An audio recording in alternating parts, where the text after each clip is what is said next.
Boa noite mais uma vez. Quero convidar você para abrir a sua Bíblia lá no livro de Atos, Atos capítulo 8. Atos capítulo 8. Nós estamos numa série de pregações, nós estamos chamando de Movidos pelo Espírito Santo. E hoje nós vamos falar sobre a ilusão, ou sobre como podemos ser movidos por uma ilusão, ou como a religião pode ser uma ilusão. Enfim, o tema central seria ilusão. Nós vamos do verso 8, aí ficou escrito 9, mas o texto está certo, tá bom? Só o número ali no finzinho está errado. Diz assim a palavra do Senhor: um homem chamado Simeão vinha praticando feitiçaria durante algum tempo naquela cidade, impressionando todo o povo de Samaria. Ele se dizia muito importante e todo o povo, do mais simples ao mais rico, dava-lhe atenção e exclamava: este homem é o poder divino conhecido como grande poder. Eles o seguiam, pois ele o havia iludido com sua mágica durante muito tempo. No entanto, quando Filipe lhes pregou as boas novas do reino de Deus e do nome de Jesus Cristo, creram nele e foram batizados, tanto os homens como mulheres.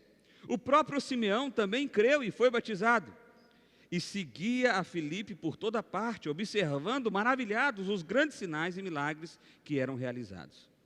Os apóstolos em Jerusalém, ouvindo que Samaria havia aceitado a palavra de Deus, enviaram para lá Pedro e João. Estes, ao chegarem, oraram para que eles recebessem o Espírito Santo, pois o Espírito ainda não havia descido sobre nenhum deles. Tinham apenas sido batizados em nome do Senhor Jesus. Então Pedro e João lhe impuseram as mãos e eles receberam o Espírito Santo. Vendo Simeão que o Espírito era dado com a imposição das mãos dos apóstolos, ofereceu-lhes dinheiro e disse: dê-me também este poder, para que a pessoa sobre quem eu impuser as mãos receba o Espírito Santo. Vamos orar mais uma vez? Pai, obrigado pela Tua palavra. Obrigado, Deus, pela verdade que vem da boca do Senhor através da Tua palavra escrita, ó Deus. Que seja o Espírito do Senhor me usando agora pela Tua graça e pela Tua misericórdia, Pai, mas com poder, ó Deus. Que seja o Espírito do Senhor alcançando os nossos corações, iluminando a nossa mente e nos trazendo entendimento, ó Pai, das verdades que o Senhor tem a nos falar nessa noite, ó Pai. Nós oramos a Ti, ó Pai, vem sobre nós com graça. É a oração que fazemos a Ti em nome de Jesus. Amém. Meus irmãos, nós estamos numa série de pregações, de forma que essa não é a primeira pregação no livro de Atos, mas se você não viu as anteriores, não tem problema, você vai conseguir acompanhar do que nós vamos falar aqui, por isso eu quero fazer uma recapitulação breve. O livro de Atos conta a vinda do Espírito Santo sobre a igreja e como o Espírito Santo impulsionou a igreja para Jerusalém, Samaria e até os confins da terra. Nós vemos isso acontecendo justamente quando Jesus vai assunto aos céus no capítulo 1 e diz: fiquem em Jerusalém até que o Espírito Santo venha. No capítulo 2, o Espírito Santo vem, coisas extraordinárias acontecem, sobretudo, com o Espírito Santo sendo derramado sobre a igreja, agora as multidões vão se convertendo e compreendendo o Evangelho. Isso acontece no capítulo 2, isso acontece no capítulo 3, isso acontece no capítulo 4, só que à medida que as pessoas iam se convertendo, iam vivendo o Evangelho, iam se unindo como igreja do Senhor Jesus, agora começou a perseguição. Primeiro foi uma ameaça para que Pedro e João não falassem. Depois prenderam os apóstolos e por fim mataram Estevão. Mas isso não parou a missão. Pelo contrário, a grande perseguição vem então com a morte de Estevão no início do capítulo 8, conforme a gente viu semana passada. Só que agora a igreja é dispersa. E a palavra dispersa ali é usada como alguém que lança sementes. Era justamente Deus usando a perseguição para que o Evangelho fosse propagado para fora dos arraiais de Jerusalém. Veja bem, a grande mudança do movimento agora do Evangelho em relação ao Antigo Testamento e do Novo Testamento é que no Antigo Testamento Deus escolheu um povo, chamou esse povo de seu, e esse povo agora deveria ser exemplo para todo o restante do mundo. Agora, no Novo Testamento, a missão é ir, a missão não é mais ficar. A missão não é só ser o exemplo, a missão é ir e falar. E para que isso acontecesse, aprove a Deus providenciar aí uma perseguiçãozinha para que o povo pudesse ser disperso para todos os lugares. Então Filipe foi para Samaria, Filipe, o diácono, foi para Samaria, e ali ele prega o Evangelho, e o texto é enfático do verso 1 ao verso 8, em destacar que o que ele está pregando é o Evangelho de Jesus, é a palavra de Jesus. A mensagem não pode ser mudada, o Evangelho não pode ser mudado na sua essência, da sua mensagem. Dito isso, hoje nós vamos ver como que essa mensagem agora chegando em Samaria impacta socialmente e culturalmente aquela cidade. A primeira coisa que nós podemos observar aí é sobre uma fé que não salva. Sobre uma fé que não salva. Olha só que coisa interessante. O texto começa dizendo o seguinte: um homem chamado Simeão vivia praticando feitiçaria durante algum tempo naquela cidade. Havia um feiticeiro naquela cidade que já estava ali há algum tempo. O que é isso? Aquelas religiões das mais diversas, onde coisas extraordinárias aparentemente aconteciam, impressionando todo o povo de Samaria. O povo era impressionado com esse homem. Esse homem era destacado no meio do povo. E olha só o que ele dizia sobre ele mesmo. Ele se dizia muito importante. Uma característica de um falso mestre é se autoproclamar mestre, é se destacar como alguém grande, importante demais, e justamente fazer essa distinção de poder. Alguém que se coloca numa posição superior para que você possa vir a ele. Então é o seguinte: você quer restaurar seu casamento? Você tem que vir falar comigo. Porque se eu fizer a oração, resolve. Agora, se você fizer, sua oraçãozinha é michuruca, sua oraçãozinha é pouca coisa. O falso mestre quase sempre tem essa característica. Não por acaso existem diversas igrejas hoje com fotos dos seus líderes. Ou as igrejas até mudaram os nomes e algumas delas chamam justamente o nome dos seus líderes. Porque há uma autoproclamação de grandeza. Há uma necessidade de se destacar no meio da multidão para que gere em você a necessidade de buscá-lo. Afinal de contas, aquele cara é que tem o poder. Aquela pessoa é que pode fazer. Eu sou um mero ser humano comum, como qualquer outro, então eu não consigo. Aquele lá está próximo de Deus. Aliás, deixa eu fazer um parêntese aqui, para que você não fique confuso. Eu estou sendo um pouco irônico na medida que eu vou falando aqui, eu quero deixar muito claro para você entender. Quando Jesus Cristo morreu na cruz do Calvário, Ele pagou por todos os nossos pecados. De forma que antes de Jesus morrer na cruz do Calvário, todos nós somos nivelados por baixo. Todos nós, Efésios capítulo 2 diz que nós estamos mortos em nossos delitos e nossos pecados. Ninguém vale nada, ninguém merece nada, ninguém merece um favor especial, porque nós estamos todos no mesmo lamaçal, somos todos porcos no mesmo chiqueiro, ok? Quando Cristo vem agora, morre no nosso lugar, Ele nos tira dessa condição de alguém que está preso no pecado, de alguém que não tem propósito nenhum, de alguém que está perdido e condenado ao inferno eterno, para nos colocar agora numa condição de filhos de Deus, de herdeiros do céu eterno e de agentes do reino de Deus. De forma que antes todos estamos nivelados por baixo, porque somos todos pecadores, e que agora somos todos nivelados no mesmo lugar, porque se somos herdeiros, se somos filhos, se somos agentes, é por causa do mérito de Cristo, e não por causa do meu mérito ou do seu mérito. Por isso que a Bíblia diz que o véu foi rasgado, e agora todos nós temos acesso direto ao Pai, por meio de Jesus Cristo. De forma que a minha oração, ou a oração de uma criança de 3 anos, a oração de um cara muito rico, oração de alguém que não sabe ler e escrever, tem o mesmo valor. Porque o que faz essa oração chegar aos céus não é a pessoa, mas é a obra redentiva de Cristo Jesus e a obra intermediadora do Espírito Santo. Está claro isso? Ok? Então, toda vez que alguém evoca para si uma autoridade sobre-humana, divina, você está lidando com alguém que é um falso mestre, um ilusionista da religião. Está claro isso? Beleza? Ok. Nós temos essa pessoa aqui, um ilusionista da religião, que há muitos anos está enganando o povo de Samaria. Há muitos anos. E ele se destacava, ele dizia, eu sou muito importante. E todo o povo, do mais simples ao mais rico, dava-lhe atenção e exclamava, olha o que o povo dizia sobre ele. Este homem é o poder divino conhecido como grande poder. Esse homem realmente é grande. Ele tinha conseguido enganar de fato todo o povo, seja o que é que ele fazia. A gente não sabe, o texto bíblico não diz. Mas seja lá o que é que ele fazia, aquilo que ele fazia trouxe a ele de fato essa fama de alguém especial, de alguém poderoso, de alguém que tinha algum tipo de poder especial. Aí vem Filipe. Olha o que Filipe faz. Eu acho interessante o contraste. Verso 11 ainda. Eles o seguiam, pois ele havia iludido com a sua marcha durante muito tempo. Deixa eu fazer uns destaques antes de entrar em Filipe aqui.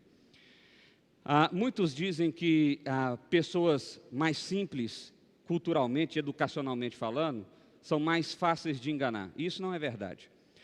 Ou pessoas mais pobres são mais fáceis de enganar que pessoas mais ricas. Isso não é verdade. O próprio texto deixa isso claro, que dos mais simples aos mais ricos, e essa palavra aqui poderia ser traduzida também dos menores, dos pequeninos, das crianças, aos mais velhos. Então não importa se você era criança ou se você tinha cabeça branca. Esse homem aqui tinha enganado todo mundo. Por quê? Porque todo o coração humano está sedento por resposta. Por que vocês acham que faz tanto sucesso o filme de super-herói? Sabe por quê? Porque nós nos projetamos neles. Ou nós queremos que esses super-heróis de fato existam, para que isso nos salve, ou nós queremos ser o super-herói. A maioria de nós quer ser o super-herói. Porque nós temos essa avidez por grandeza, por ser a solução do mundo. Por isso que é fácil enganar, não importa se você é rico, se você é pobre, se você é novo, se você é velho, não importa a sua condição social ou aonde você esteja no momento, e em que momento você esteja na sua vida. Verso 12 então diz assim, no entanto, olha a parada do texto bíblico, no entanto, quando Filipe lhes pregou as boas novas do reino de Deus, o nome de Jesus Cristo, e do nome de Jesus Cristo, creram nele e foram batizados tanto os homens quanto mulheres. Filipe foi sem estardalhaço. É bem verdade que nós já vimos aqui que ele fez muitos milagres aconteceram por meio dele. Mas, sobretudo, o que ele pregou foi a mensagem do Evangelho. Que mensagem é essa? A que eu acabei de falar. Somos todos pecadores, condenados ao inferno eterno, e por causa de Cristo Jesus agora temos vida e vida eterna. Pronto, resumo simples, o sumário do Evangelho. É isso. E as pessoas começaram a crer nisso e foram batizadas. Eu quero que você guarde essa informação, porque isso vai ser importante no decorrer dessa análise de hoje desse texto. Olha só. E eles foram batizados, tanto os homens quanto mulheres. O próprio Simão também creu e foi batizado. E seguia Filipe por toda parte, observando maravilhado os grandes milagres que eram realizados. Simão, então, quis fazer parte da turma. Simeão, né, gente? Estou doido. É Simão mesmo, estou doido. Simão quis fazer parte da turma. Simão quis fazer parte do grupo ali. Só que observe que o texto deixa claro que há um outro interesse por trás de Simão.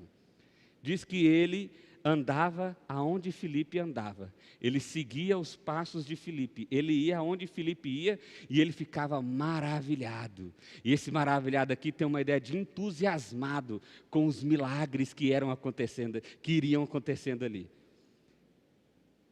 A primeira coisa que eu queria destacar aqui para você nesse texto é o seguinte: Simão não se converteu de verdade. É importante destacar que o texto não diz que ele mudou, ou que ele deixou de ser, ou que ele passou a ser nova pessoa. O texto diz quem ele era, o que ele fazia e como ele fazia. E que agora chegou na cabeça de Simão um novo milagreiro, ou um novo feiticeiro, ou um novo mágico na cidade. E que agora, por causa da chegada desse novo, ele entra para a turma dessa galera e ele está observando. E o que nós vamos ver no texto bíblico é que ele está observando porque ele quer ser igual. Ele quer fazer igual. Ele percebeu que tem alguém mais poderoso ou que parece ser mais poderoso do que ele e ele não quer ficar para trás desse poder. Muitas vezes nós caímos justamente nessa armadilha. Que armadilha é essa? De fazer de Deus ou da religião uma ilusão de um relacionamento verdadeiro com Deus.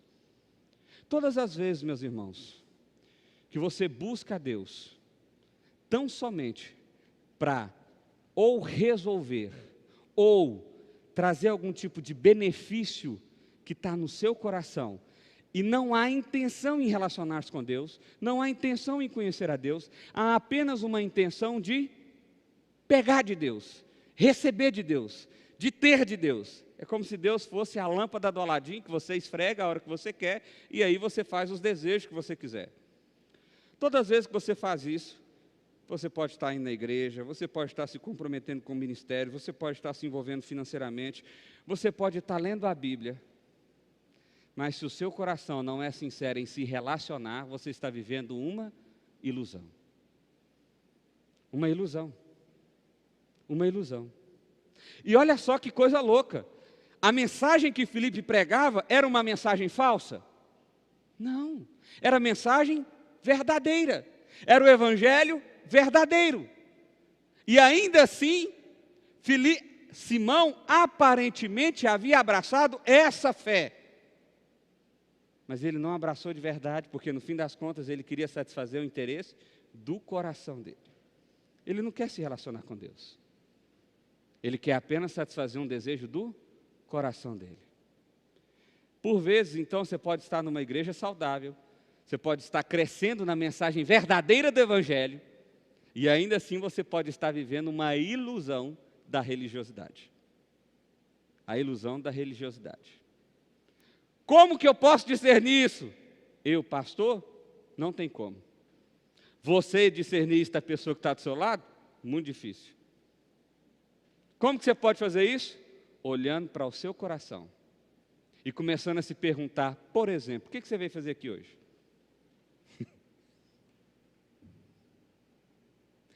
Veja bem, meu irmão, eu sei que você já está pensando, nossa, eu vim aqui porque eu estou com um problema mesmo, e agora, Jesus, não tem nem jeito de ir embora, o povo vai ver. Não, calma, relaxa seu coração. Muitas vezes Deus, de fato, inclusive Deus faz parte disso. Ele muitas vezes provoca o nosso coração de forma que nós o busquemos. A questão é, se você está vindo aqui pela primeira vez com esse intuito, calma, às vezes é Deus que te trouxe aqui para justamente trabalhar no seu coração. A questão é, e depois dessa caminhada? E depois dessa aparente solução? Porque um novo problema vai surgir. E nem sempre a resposta de Deus vai ser exatamente a resposta que você quer. Porque eu não sei se você está sabendo, mas Deus é um ser autônomo. Ele é soberano, dono dele mesmo. Ele tem as vontades dele. E ele faz o que ele quer, do jeito que ele quer, na hora que ele quer. E isso significa que nem sempre o que ele quer é o que você quer. Quando Deus disser não para você, o que você vai fazer? Ah, eu orei para o Senhor e Ele não abriu aquela porta. Então, Deus não quis. Mas para mim assim não serve. Vou procurar outro caminho. Esse coração estava apenas vivendo a ilusão de um relacionamento com Deus. Entendeu? Ficou claro? Deu para entender o que eu estou querendo dizer aqui? Beleza, vamos continuar o texto, que o texto vai deixar isso mais claro ainda para nós. Olha só. Mas eu quero ler um comentário de John Piper aqui, ele diz assim, portanto, conclui que o ponto de Lucas aqui em Atos 8 é que a fé de Simão, seu crer descrito no verso 13, não é uma fé salvadora, mas uma fé falsa, morta, estéril, vazia. Esse é o primeiro passo no aviso de Lucas para nós. Existe essa fé e ela pode surgir bem na presença da verdadeira pregação e dos verdadeiros milagres. A nossa relação com Deus, meu irmão, ela sempre acontece e somente acontece no coração. No coração. A gente tende a se relacionar com os outros com aquilo que os nossos olhos podem ver. E está tudo certo, porque é o que os nossos olhos podem ver mesmo. Agora, Deus sonda o nosso coração. Então, não adianta você fazer para agradar a Deus, ou para ter o benefício de Deus, ou tentar enganar e ludibriar a Deus, porque Ele conhece o seu coração. no fim das contas, quando você tenta enganar a Deus, você está enganando somente a si mesmo. O texto continua e diz o seguinte: o que seria o poder real então? Olha lá, verso 14. Os apóstolos em Jerusalém, ouvindo que Samaria havia aceitado a palavra de Deus, enviaram para lá Pedro e João. Deixa eu dar uma pausa aqui para explicar um negócio para vocês. Atos capítulo 1, verso 8, Jesus, quando está indo assunto aos céus, fala para os discípulos: fiquem aqui até que o Espírito Santo venha, e ele deve ser derramado em Jerusalém, na Judéia, em Samaria, até os confins da terra. Em Atos capítulo 2, o Espírito Santo vem, você lembra daquela cena, né? Língua de fogo, o pessoal falando em outras línguas, vento como de um som muito forte, mas não tinha, som de um vento muito forte, mas não tinha vento nenhum, coisas extraordinárias aconteceram, muitas pessoas se converteram e etc, etc, etc, o Espírito Santo veio. Agora, no capítulo 8, o que nós vamos vivenciar, o que nós vamos ver aqui agora é o chamado Pentecoste samaritano. Por que isso tinha que acontecer e por que tinha que ser com os apóstolos? Pelo seguinte: os samaritanos eram odiados pelos judeus. E os judeus tinham para si: nós somos o pessoal do sangue azul, nós temos a religião verdadeira, Deus nos escolheu como povo. Isso é combatido pelo apóstolo Paulo em quase todas as suas cartas, porque os judeus achavam que só pelo fato de serem judeus já era povo de Deus. E aí, agora o evangelho se expande e chega em Samaria, um povo odiado pelos judeus. Filipe prega, mas Filipe não tem autoridade apostólica. Filipe não foi escolhido por Jesus para ser um dos líderes da igreja. Quando então a igreja recebe a informação de que Filipe estava lá em Samaria e que pessoas estavam se convertendo, rapidamente eles enviam Pedro e João. Observe que eles enviaram os líderes, eles não enviaram qualquer um também. Pedro era o líder dos 12, e ele foi justamente com João, um dos mais íntimos de Cristo. Então eles foram para Samaria. Ao chegar em Samaria, o que eles observaram? O Espírito Santo ainda não se fez manifesto nesse lugar. Eles ainda não experimentaram de fato a presença do Espírito Santo. E era importante que isso acontecesse para que houvesse uma união divina de um só povo, independente de ser judeu ou de ser samaritano. Então eles observam isso. Pedro e João são enviados, eles têm autoridade apostólica, eles são testemunhas de Cristo e eles são líderes da igreja. Eles vão até Samaria. Verso 15: estes, ao chegarem, oraram para que eles recebessem o Espírito Santo, pois o Espírito Santo não havia descido sobre nenhum deles, tinha apenas sido batizados em nome de Jesus Cristo. Então Pedro e João lhe impuseram as mãos e eles receberam o Espírito Santo. Alguma coisa aconteceu, e o autor aqui, que é Lucas, não diz para a gente o que é, mas alguma coisa aconteceu diferente do que tinha acontecido até então com Filipe. Talvez sejam os mesmos sinais, talvez começou a surgir fogo na cabeça dos outros, talvez eles começaram a falar em outras línguas, alemão, espanhol, português, sei lá, as línguas que existiam na época. Talvez começou um som como de um vento muito forte, mas não tinha vento nenhum. Ou talvez só um desses sinais aconteceram, não sabemos. Alguns teólogos ainda vão dizer que pode ser que de fato ninguém havia se convertido e que todos teriam se convertido, como foi o caso de Simão. Uma conversão do tipo: vamos fazer parte do grupo. Mas eles não tinham envolvido de coração realmente. E para se envolver de coração é preciso que aconteça um milagre. E esse milagre da conversão, ele é realizado pelo Espírito Santo de Deus. Pode ser também que seja as duas coisas, ou seja, as pessoas não tinham se convertido de verdade e milagres extraordinários aconteceram que ainda não tinham acontecido. Qual a resposta? Não sei, ninguém sabe, só quando a gente chegar no céu. Mas alguma coisa aconteceu. Mas o que é importante aqui não é o que aconteceu. O que é importante aqui é que o mesmo Espírito Santo que desceu sobre Jerusalém, sobre os judeus, é o mesmo Espírito Santo que agora desce sobre os samaritanos. É como se Deus estivesse dizendo o seguinte: vocês são o meu povo, assim como os samaritanos são o meu povo. Ah, meu irmão, e aqui há uma mensagem poderosa para nós. A mensagem é que O Evangelho alcança a qualquer um, até aquele que nós odiamos de todo coração. A qualquer um. E mais, o Evangelho não só alcança, mas ele nos une como um povo só. É por isso que a gente chamou outro de irmão. E aí, irmão? Eu não sei se você já perdeu o símbolo ou o significado dessa expressão, mas nós estamos dizendo que somos um só povo. Por isso que a gente chama irmão, irmã, porque nós estamos de fato encarando o outro como se fosse da minha família. E agora os judeus tinham que chamar o samaritano de irmão. Imagina a confusão na mente dos judeus, porque o Espírito agora testificou os samaritanos como povo de Deus também. Aquela separação, as brigas antigas que existiam, já não eram mais importantes, porque o Espírito Santo veio. Entendeu por que tinha que ser os apóstolos? Por que não podia ser Filipe? Porque quem tinha autoridade para fazer isso eram os apóstolos. Por isso que os apóstolos foram lá. E o texto aqui dá um senso de urgência. Parece que quando eles ficaram, Filipe está pregando em Samaria, e tem gente convertendo. Corre, rapaz, corre, temos que ir para lá também. Então eles foram. E Pedrão foi logo no embalo desse negócio. Então aqui você precisa entender uma coisa. Somos um só povo por meio do Espírito Santo. Não importa se somos brasileiros, argentinos, sul-africanos, chineses, não importa. Se o Espírito Santo veio sobre nós, e o que significa o Espírito Santo vir sobre nós? Conversão, o milagre da conversão. O milagre da conversão. Porque esse testemunho, esse manifestar extraordinário do Espírito Santo em Samaria, vai acontecer de novo na Judéia. Ou melhor, isso na Judéia, lá em Atos capítulo 10. Isso também vai acontecer de novo lá em Paulo, lá nos confins da terra. Só que a questão é o seguinte, isso era uma autenticação, era um selo de Deus. Isso não acontece mais.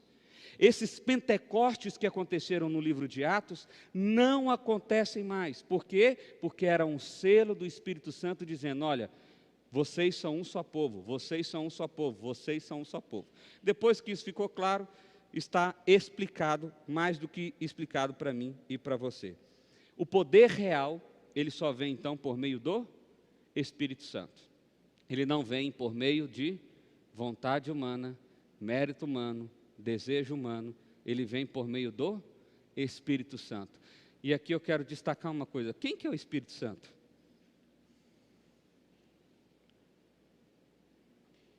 Porque alguns de nós passou a ver o Espírito Santo como se fosse uma força enigmática, misteriosa, que paira sobre nós. E as pessoas esqueceram que o Espírito Santo é Deus. É a terceira pessoa da Trindade, é Rei eterno, Criador eterno, é Deus eterno, é soberano, dono de suas vontades, que realiza os seus propósitos, de forma que o Espírito Santo não é um fantoche, onde você diz, vem para cá, vai para lá, agora fica para cá, não, o Espírito Santo é um ser soberano, majestoso, ele é o próprio Deus. E é assim que nós deveríamos tratar e ver o Espírito Santo. Se tem um verdadeiro poder que é ministrado pelo Espírito Santo, tem um falso poder. Olha só o que o texto continua dizendo. Vendo Simão que o Espírito era dado com imposição de mãos dos apóstolos, ofereceu-lhes dinheiro. Aqui a gente pegou, se a gente conectar com o que a gente viu agorinha lá, que Simão estava no calcanhar de Filipe, vendo os milagres, ficando impressionado. Aqui agora o texto traz à tona o que está no coração de Simão. O que está no coração de Simão? Eu quero esse poder para mim. Eu quero fazer esses milagres também. Eu quero fazer essas coisas extraordinárias também. E aí quando eles viram que chegou gente mais forte, aparentemente mais poderosa, porque Simão fez muita coisa, mas agora Pedro e João fizeram um negócio que ninguém tinha feito. Então ele chegou lá no Pedro e no João e falou assim, ei, quanto é que vocês querem para me passar esse poder aí também? É que eu já sou famoso aqui, eu tenho muito seguidor no Instagram, então se vocês, eu abro as portas aqui.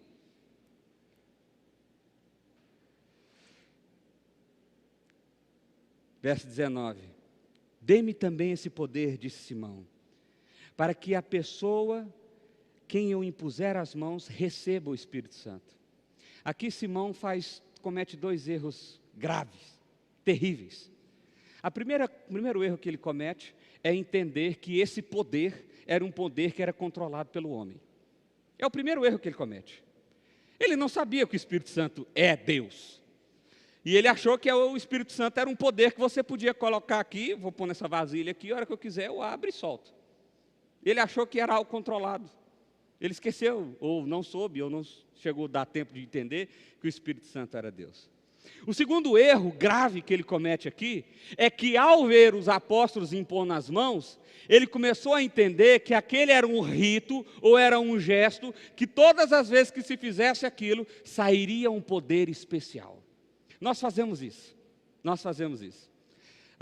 Ronaldo Lidório, um missionário que trabalhou no Congo há muitos anos, ele conta uma história de que a primeira pessoa que se converteu na tribo em que ele foi pregar lá, a pessoa estendeu as mãos, e ele estendeu as mãos junto com a pessoa, e ele orou com aquela pessoa, e tal, e conversão, e foi lindo, e foi maravilhoso. E aí, todas as vezes que alguém ia convertendo, alguém vinha mais ou menos no mesmo gesto, e ele também, emocionado com aquilo, fazia o mesmo gesto também, e levantava as mãos. Só que à medida que o evangelho foi crescendo, e eles foram conseguindo plantar igrejas em outras aldeias, ele de fora viu uma outra pessoa se convertendo, e não era ele mais quem estava ministrando, era outra pessoa nativa mesmo da tribo. E eles viram, e ele percebeu que na hora da conversão, o cara levantou a mão assim, e tinha um gesto assim específico que eles faziam.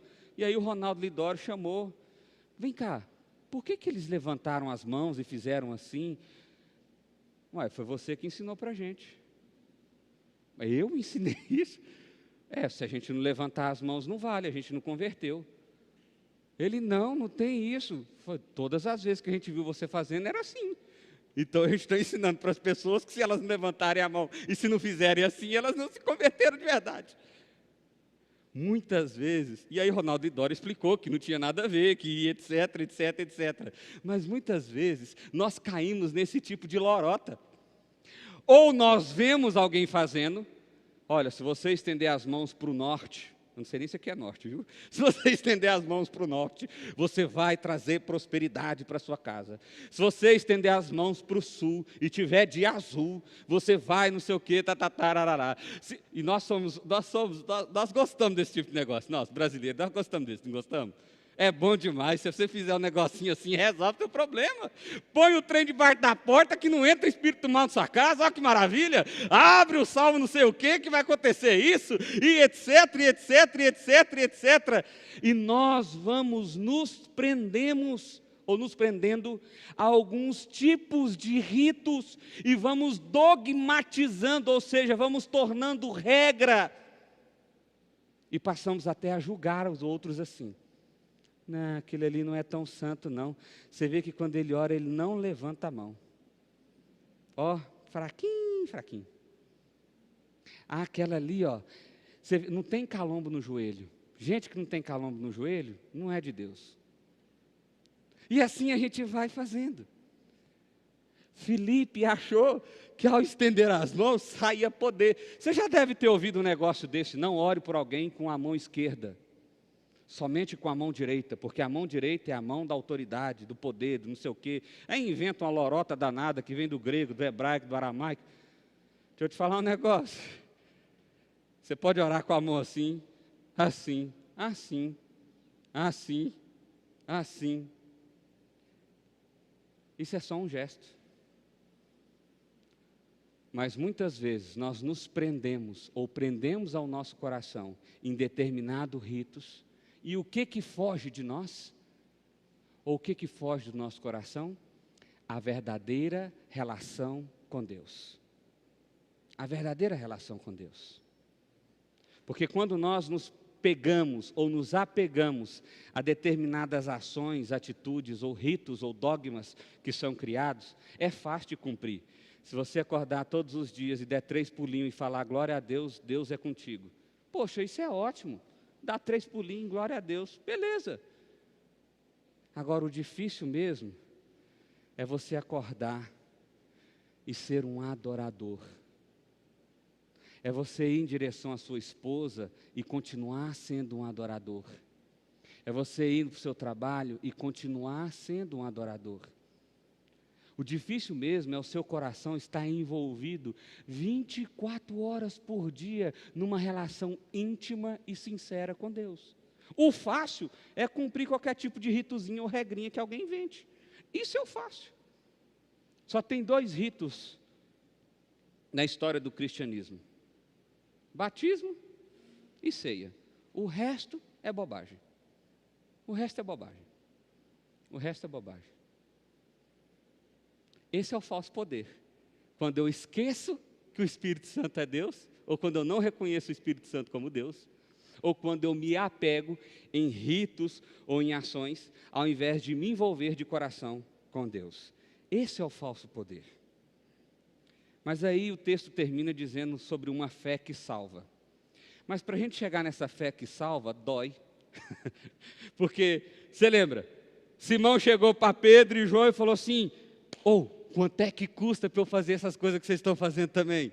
Eu vi que vocês impõem a mão assim, vem cá, estica os 4 dedos, é só um, como é que é o negócio? Eu pago por isso.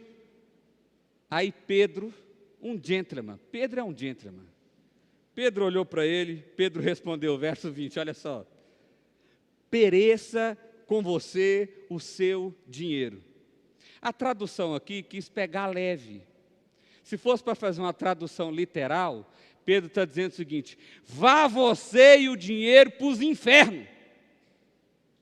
É isso que Pedro está dizendo. Se dane, no sentido de danação, de inferno, que se dane você e o seu dinheiro. É isso que Pedro está dizendo aqui. Vá para o inferno você com o seu dinheiro. Olha o que ele continua. Você pensa que pode comprar o dom de Deus com dinheiro? Você está achando que o dom é um supermercado que você entra não, eu quero saber, dom é curar a dor de cabeça. Pega aqui. Você acha que é assim que funciona? Algumas igrejas acham que é assim que funciona. Se você participar mais, se você comprar mais, se você se envolver mais, você tem mais dons. Você vai criando um balaio de dons. Você vai ganhando muitos dons. E aí você vai ficando super poderoso. Espera aí, mas o dom não é do Espírito Santo? Ele já não tem dono? Como é que eu vou ser possuidor de algo que o Espírito Santo é dono?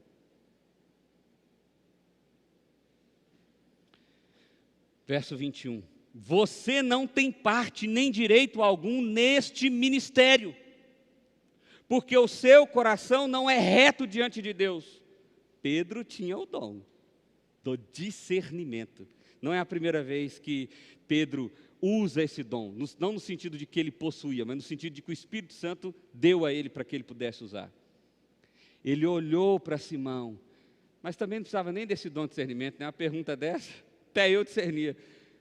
Ele olhou para Simão e falou assim: seu coração é falso, seu coração é mentiroso, você não quer se relacionar com Deus, você quer só os benefícios, você quer só fazer coisas do seu agrado, você quer o poder de Deus para usar para o seu próprio benefício, você não tem parte nesse ministério. Sabe quando você vai receber isso? Nunca. Sabe por quê? Porque o seu coração não é verdadeiro, o seu coração não é sincero.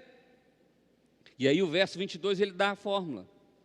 Porque a fé que salva tem fórmula, olha só qual que é: arrependa-se dessa maldade e ore ao Senhor, talvez Ele lhe perdoe de tal pensamento do seu coração, pois vejo que você está cheio de amargura e preso pelo pecado.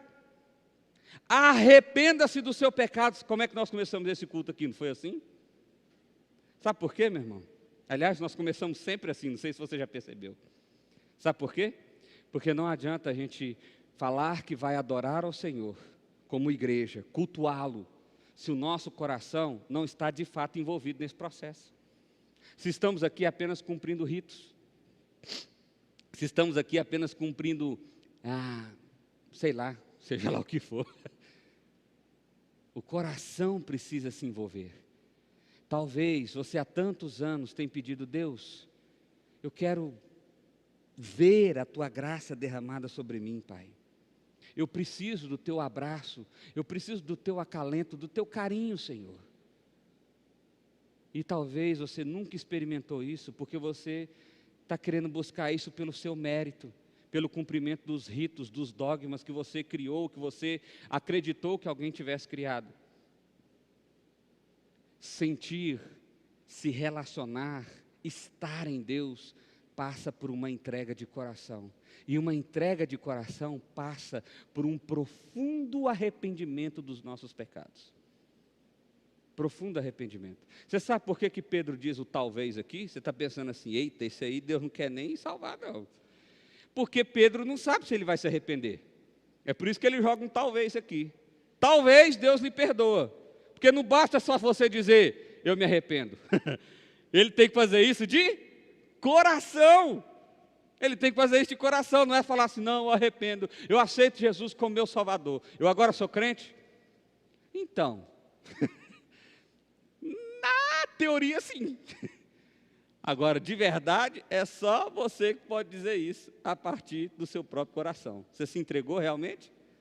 É real isso? É verdadeiro? Então sim, você está se relacionando com Deus. Se não, é preciso ainda que você se arrependa dos seus pecados. E aí, Pedro destaca duas coisas que estavam acontecendo ali. Amargura e uma prisão. A prisão aqui, o pecado dele estava aprisionado. E esse pecado que se destacava era a amargura. Essa amargura aqui tem a ver com inveja. Com inveja. Um teólogo comentando esse texto, ele dá o seguinte exemplo sobre como a amargura pode estragar nosso dia a dia. Semana passada eu contei o exemplo de um casal, né, e foi bem triste. Eu vou contar outro exemplo, mas esse não vai ser triste, não. Um casal estava em casa e eles tinham brigado e eles tinham feito, quando eles brigavam assim, eles faziam um voto de silêncio. Era um combinado entre eles. A princípio era até para ser bom, no sentido de que eles não ofenderiam mais um ao outro, então eles fizeram um voto de silêncio. Só que o marido tinha que pegar um voo para ir trabalhar no outro dia às 5 da manhã. Ele tinha que acordar às 5 da manhã. E ele era péssimo para acordar. E a esposa era muito boa para isso. E ele pensou, e agora, o que eu faço? Eu não posso falar com ela, porque se eu falar com ela primeiro, vai parecer que eu estou perdendo a briga. A ideia era essa, quem falasse primeiro meio que perdia. E aí ele teve a brilhante ideia, e escreveu no papel. Preciso pegar um voo extremamente importante amanhã. Preciso acordar às 5 da manhã. Por favor, me acorde. E deu o papelzinho para ela. E ela pegou o papelzinho, dormiu. E ele acordou no outro dia, às 9 da manhã. E ele já acordou nervoso. Ele olhou o relógio, 9 da manhã. E ele, meu Deus, vou matar essa mulher. E aí ele viu que logo do lado do relógio tinha um papelzinho lá. São 5 da manhã, acorde. A amargura faz isso com o nosso coração. Ela nos impede de crescer, de desenvolver e de nos envolvermos de coração. De nos envolvermos de coração. Esse era o problema de Simão. Simão estava cheio de amargura. O coração dele estava preso por causa do pecado. E olha o que Simão responde, verso 24. Simão, porém, respondeu: orem vocês ao Senhor por mim, para que não me aconteça nada do que vocês me disseram. O que Pedro disse? Você está lascado, você é um bandido e você vai para os infernos. É isso que Pedro disse. Só que Simão arrependeu, gente. Ele fez uma coisa que eu e você fazemos também. Ele terceirizou a relação dele com Deus. Ele terceirizou a relação dele com Deus. Orem vocês por mim. Você sabe o que é, Pedro? Eu não tenho poder. Eu sei, eu vi, rapaz, eu estou até agora impressionado que é trem, Espírito Santo veio, que coisa doida. Então assim, eu acho que se você pedir para o homem lá, é melhor. E Simão não entendeu, não tem mais barreiras, é acesso direto. É acesso direto. Você precisa envolver o seu coração. Tem muitos maridos que querem a redenção da casa por meio da esposa. Não, porque eu trabalho muito, mas se a minha esposa orar, se ela agarrar firme aqui, eita, que nossa casa vai ser uma bênção. Então, amigão, vai ajudar bastante. Mas se você não se envolver, não vai resolver, não. Tem gente achando que pode fazer isso por meio da igreja. Não, eu vou lá na igreja assim e tal, porque aí a igreja... Então, amigão, não adianta não. A sua relação com Deus, ela só tem um intermediário, sabe quem é?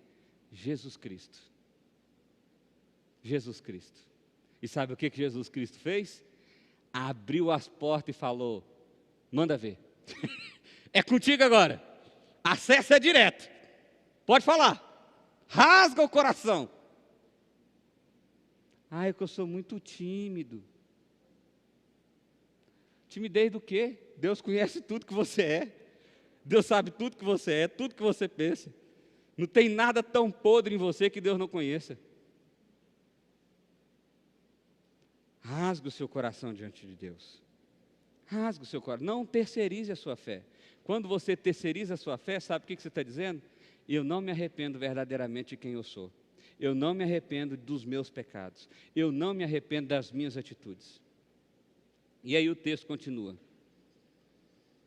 Tendo testemunhado e proclamado a palavra do Senhor, Pedro e João voltaram a Jerusalém, pregando o evangelho em muitos povoados samaritanos.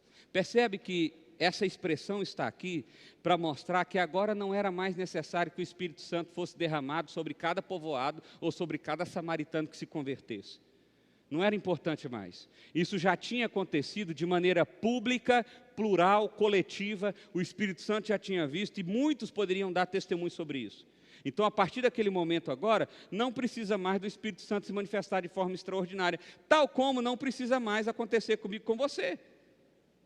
Quando a gente se converte agora, não sai saindo chama de fogo aqui, vento e tal, não acontece mais isso. Por quê? Porque não é mais necessário. O Espírito Santo já autenticou Jerusalém, judeus, samaritanos e todos os gentios como povo dele. O que agora faz com que a gente se torne povo dele é o envolvimento do nosso coração com o reino de Deus. Com o reino de Deus. O que a gente pode concluir então desse processo todo aqui? Primeira coisa, olhe para o seu coração. Você crê em uma fé salvadora ou uma fé que realiza os seus desejos egoístas? Sabe por quê, meu irmão? Eu volto a repetir. Eu ou qualquer outro não tem como olhar para quem quer que seja, a não ser que o Espírito Santo dê um discernimento especial, e dizer assim, olha, você não converteu de verdade. Não tem como. É minha obrigação, enquanto pastor, crer que quando você disse eu converti de verdade, poxa, glória a Deus por isso, amém, aleluia. Vamos fazer festa. Agora você pode olhar para o seu coração e pensar o seguinte, eu estou me envolvendo de fato com Deus, ou eu estou querendo que Ele seja uma lâmpada do Aladim para mim? Você pode fazer isso. E eu diria que você tem a obrigação de fazer isso. Obrigação. E, se ao fazer isso, você perceber que, poxa vida, eu apenas quero Deus como o cara que soluciona os meus problemas, lascou para mim, vou para o inferno. Não. A palavra é, arrependa-se dos seus pecados e converta-se de todo o coração ao Senhor. Ore a Ele. Basta você dizer, Deus, eu me reconheço como pecador. Eu reconheço que necessito da sua graça. E eu clamo ao Senhor, seja o Senhor da minha vida, seja o Senhor da minha história. É simples assim? É. Simples assim. Não existe. As palavras nem precisam ser essa, viu? Porque vai que você anotou aí e falou, não, tem que falar exata. Não, pode ser qualquer coisa parecida com isso. O importante é o seu coração se de fato envolver, ou de fato se envolver com Deus, se relacionar com Deus. Segundo lugar, você dá atenção às boas novas do Evangelho ou às grandezas do ilusionista? Porque Simão, o texto diz que ele fazia grandes coisas, ele se declarava grande e que todos davam atenção àquilo que ele dizia que ele fazia, dos menores aos maiores, dos mais pobres aos mais ricos. Por quê? Porque era bom de ver, era bom de participar, era gostoso de experimentar. E às vezes você caiu na lábia ou nos ritos desses ilusionistas da fé, que tem para todo lado aí, se acredite, tem muito, não é pouco não. E se foi esse o caso, qual é o caminho? Arrependa-se do seu pecado, converta seu coração completamente a Cristo e entregue-se, envolva-se de coração completamente a Ele. Terceiro lugar, o Espírito Santo nos uniu como um só povo, não havendo mais distinções entre judeus ou samaritanos, entre negros ou brancos, altos ou baixos, ricos ou pobres. O Espírito Santo foi derramado sobre Jerusalém, foi derramado sobre os samaritanos, foi derramado sobre os gentios. O Espírito Santo agora disse: olha, o mundo é meu, há povo meu em todo lugar, então não faça distinções. Aquela pessoa que você mais odeia na vida, às vezes é alguém que é alvo do Espírito Santo de Deus. Olha que loucura. E se você fica preso na amargura do seu pecado como Simão, às vezes essa pessoa vai e você fica.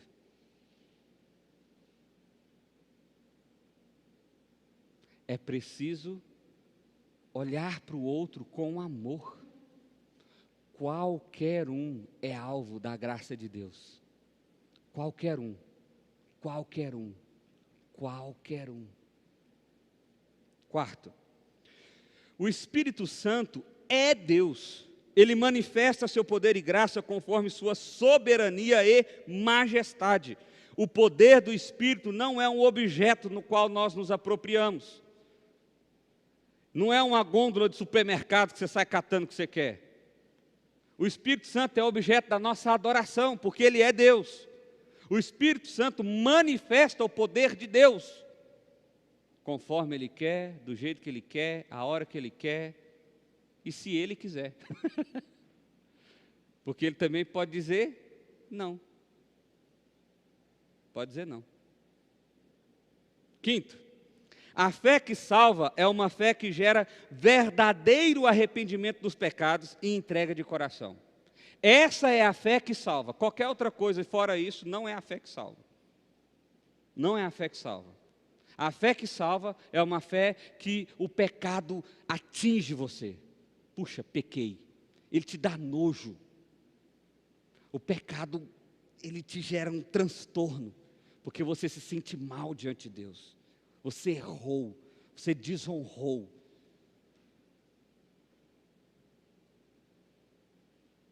O pecado é algo que dói. Então você se arrepende do pecado. Confessa esse pecado ao Senhor. Recebe o perdão do Senhor. E luta agora para não mais caminhar nessa mesma direção.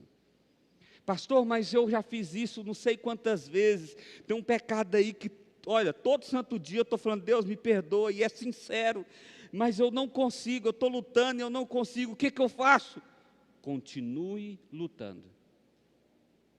Mas eu estou até sem graça com Deus agora. Será que Ele está acreditando no meu perdão? Se é sincero, sim. Se é sincero, sim. A Bíblia diz que a cada nascer do sol, a misericórdia do Senhor se renova. Já pensou isso? Amanheceu o dia, Deus amanhece com uma disposição de te perdoar. Olha que maravilha. Toda vez que o sol nasce, é Deus dizendo: estou disposto a te perdoar. Estou disposto a te amar.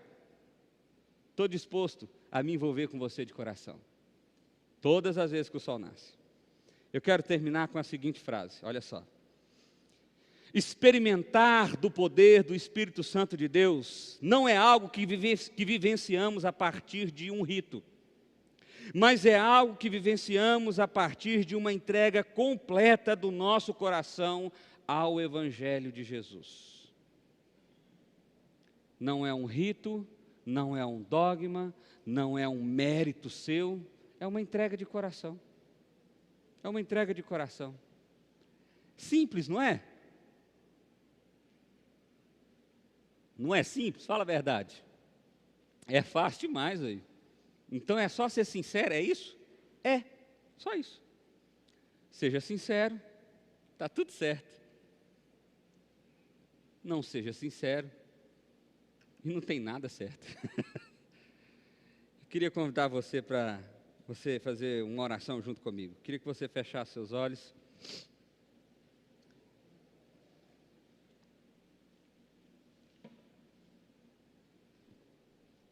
Eu queria que você pensasse no seu coração, agora, nesse momento. Se você tem sido sincero com Deus na sua relação com Deus, se você tem entregado a sua vida em amor e adoração a Deus, ou se você, na verdade, tem sido um rebelde, que tem usado a Deus apenas para atender um desejo ou uma vontade do seu coração. Se for esse o caso, fica tranquilo. Essa oração agora é a oportunidade que você tem de dizer assim: Deus, me perdoa. Me perdoa, Deus. Eu quero confessar ao Senhor, eu estava orando, mas é porque eu só queria ser promovido no meu trabalho. Deus, eu estava sendo compromissado com a igreja, mas é só porque eu queria que aquela porta se abrisse.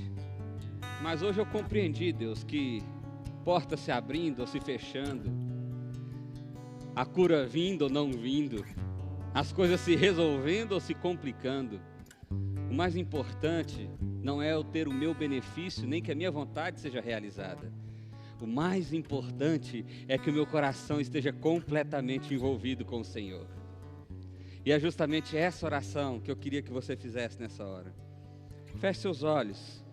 E você vai orando aí no seu coração, em voz baixa, ou sem mesmo falar, apenas na sua mente, mas eu queria que você aproveitasse essa oportunidade que nós estamos tendo aqui. Deus separou esse dia, essa palavra, para que nós pudéssemos refletir sobre isso. E a gente não pode sair daqui como se nada do que a gente pensou aqui fosse importante. Então eu queria que você olhasse para você.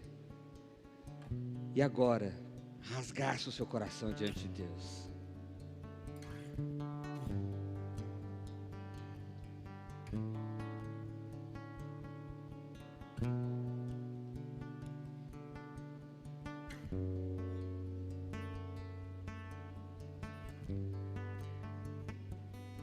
Pai, nós queremos colocar as nossas vidas diante do Senhor, ó Deus. E queremos confessar, ó Pai, o nosso pecado. De que temos nos relacionado contigo, Deus, porque temos interesses outros que não sejam o Senhor. Mas, Deus, nós pedimos a Ti, ó Pai, que o Teu Espírito Santo rasgue o nosso coração nessa noite, em nome de Jesus. Pai, que o Senhor, ó Pai, nos faça ver que é do Senhor que nós precisamos, que é no Senhor que nós precisamos nos envolver, ó Pai. Pai, que o Teu Espírito Santo, ó Deus, trabalhe em nosso coração de forma sincera, verdadeira, que o Senhor nos quebrante nessa hora, Pai. Porque nós queremos ser completamente Teus, ó Pai. Nós queremos nos render a Ti e de fato dizer ao Senhor: eis-me aqui, estamos aqui para o Senhor, para a glória do Senhor, para viver para a glória do Senhor, para manifestar a glória do Senhor. Por isso clamamos a Ti, ó Pai. Vem sobre nós com poder, vem sobre nós com graça, vem sobre nós com misericórdia, Pai. E que o Teu Espírito Santo atue em nossos corações, trazendo verdadeiro arrependimento e verdadeira conversão, ó Pai. Nós nos rendemos a Ti então, ó Pai, em nome de Jesus, em nome de Jesus, em nome de Jesus.